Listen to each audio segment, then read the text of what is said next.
குடிநீருக்கு உடனடியா தண்ணி கொடு, இதுதான் சட்டம், இந்திய தர்மம். அதுக்கப்புறம் நீர்ப்பாசனம், மின்சாரம் எப்படியுமா எடுத்துக்க, அதுக்கப்புறம் நீ அந்த மாநிலத்தோட பேசிக்கன்னு நான் சொல்றேன். ஆனா இங்க இருக்கிறவங்க என்ன சொல்றாங்க, இதற்கே ஒரு பிரச்சனை, இதுக்கு உடனே சொல்றாங்க, அவங்க சொல்றாங்க இங்க இருக்கிறவங்க தூண்டி விட்டு பேசிட்டாங்க அப்படின்னு.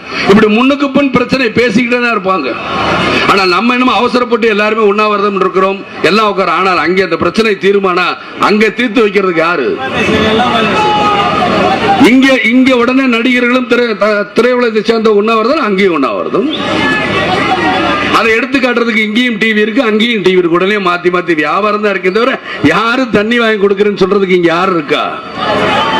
தண்ணி வாங்கி கொடுக்கறங்கிற தைரியம் எங்க இருக்கு? எங்க மத்திய அரசு கொஞ்சம் கேட்போம். என்ன கேக்குறீங்க? மத்திய அரசு இதுக்கு உத்தரவு போடணும். அது செஞ்சாலும் உருப்பிடுமே தவிர, இல்லைன்னா நம்ம இப்படியே மேடை போட்டுக்கிட்டு இருக்க வேண்டியதான், பேசிக்கிட்டே இருக்க வேண்டியதான், உண்ணாவிரதம் இருக்க வேண்டியதான், நடிகர்லாம் கூட வேண்டியதான், அப்படியே போய்கிட்டு இருக்க வேண்டியதான். ஆக உணர்வு இருக்கணும், உணர்வுகளோட எதையுமே சாதிக்கணும், செய்யணும். ஏன் இதெல்லாம் நான் இவ்வளவு நேரம் பார்த்துக்கிட்டே இருக்கேன் எல்லாரும் சொல்றாங்க.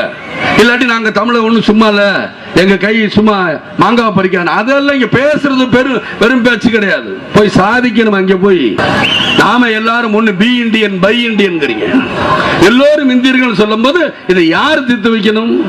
சரி, ரெண்டு மாநிலத்துக்குள்ள பிரச்சனை வந்தா யார் தீர்க்கணும்? மத்திய அரசு தான் தீர்க்கணும். மத்திய அரசு முறையா இருக்கணும்.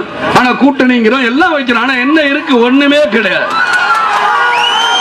எல்லாமே வஞ்சிக்கப்படுறாங்க. தமிழ்நாடு இந்திய மேப்ல கடைசியா இருக்கனால வஞ்சிக்கப்படுறீங்களா? ஆனா ஒரு பக்கம் கேட்டா அதே இந்திய மேப்ல தமிழ்நாடு சுருங்கி போயிருக்கனால நாங்க வஞ்சிக்கப்படல, எல்லாருமே புத்தி கூர்மையா உள்ளவங்கன்னு பேசுறோம். ஆனா நிச்சயமாக இந்த போராட்டத்திற்கு ஒரு நல்ல முடிவு கிடைக்க வேண்டும்.